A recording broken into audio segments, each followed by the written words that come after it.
বাপি কই ওঠো। Good morning বন্ধুরা, শুভ সকাল। তো সবাই কেমন আছো? আশা করছি অনেক অনেক ভালো আছো, আর আমিও কিন্তু বেশ ভালো আছি। আর সকালবেলা ঘুম থেকে উঠেই দেখো হাঁড়ির মধ্যে ভাত ছিল, আর এর মধ্যে আটা দিয়ে আর কি মাখাচ্ছি, ভাত আর আটা একসাথে মাখাচ্ছি, এখন মুরগিকে খেতে দেবো। তো চলো তাহলে আজকে সকাল থেকে ভিডিওটা দেখতে থাকো, আশা করছি ভালো লাগবে। আর সারাটা দিন আমি কি করছি সবকিছু তোমাদের সাথে শেয়ার করবো। ভিডিওটাকে স্কিপ না করে দেখতে থাকো, আশা করছি ভালো লাগবে।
তো বন্ধুরা কি বলবো, রান্নাঘরের মধ্যে তো পুরোটা জল উঠে গেছে, রান্নাঘরে বসার জায়গা নেই, এত বাজে পরিস্থিতি।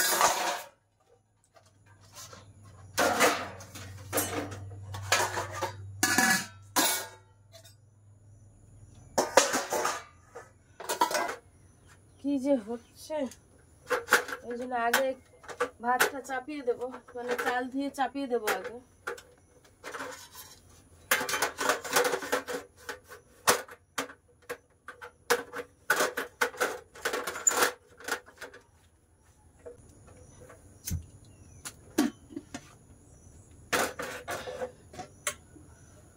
ভাতটা ওদিকে হতে থাক, বাপিকে একটু ব্রাশ ট্রাশ করিয়ে নেব, আর কয়েকটা কাজ রয়েছে সেগুলোকে গুছিয়ে নেব।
এদিকে জামা কাপড়গুলো কাচতে কাচতে দেখতে পাচ্ছি সে কারেন্টটাও চলে গেছে আর ভাতটাও ফুটে উঠেছে।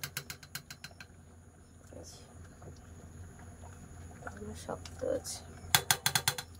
তুমি ওই কবিতাটা পড়তে থাকো, যে কবিতাটা স্বাধীনতা দিবস উপলক্ষে আমি লিখে দিয়েছিলাম, ওই কবিতাটা তুমি পড়তে থাকো, আমি সবজিগুলো বের করে নিই। এই যে বাজার থেকে একটা ছোলা কচু নিয়ে এসেছিলাম, এই তো দেখেছো।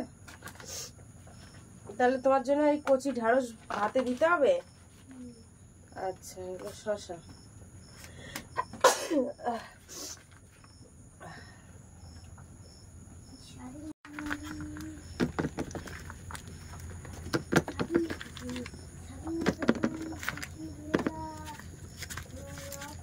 নরম দুর্বা ঘাস।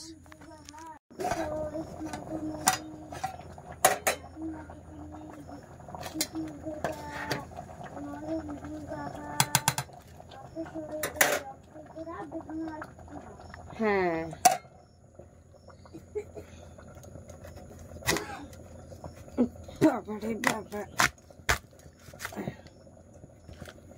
এটা হচ্ছে ছোলা কচু। আজকে এই ছোলা কচু দিয়ে নদীর মাছ রয়েছে, ভাজা রয়েছে, সেই মাছ দিয়ে রান্না করব। এই ছোলা কচু খেতে আমার হাজব্যান্ড খুব পছন্দ করে। আমার অত একটা ভালো লাগে না, কিন্তু ও খুব পছন্দ করে ছোলা কচু।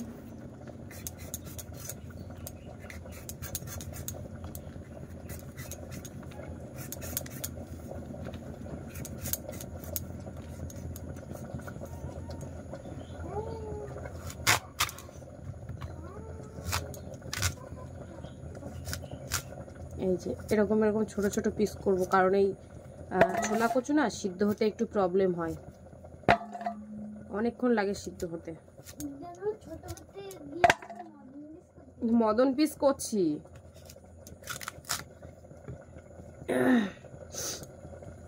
এই যে নদীর ফ্যাসা মাছ, এগুলো ভাজা করে রেখে দিয়েছিলাম ফ্রিজে।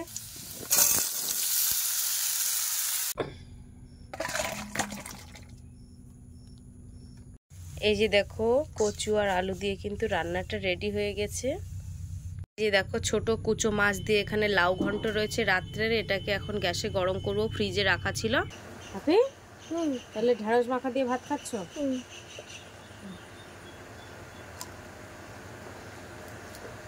বাপি গেছিল রেশন ধরতে ওর ঠাম্মির সাথে, সাইকেলে করে রেশনের মালপত্র নিয়ে এসছে সব।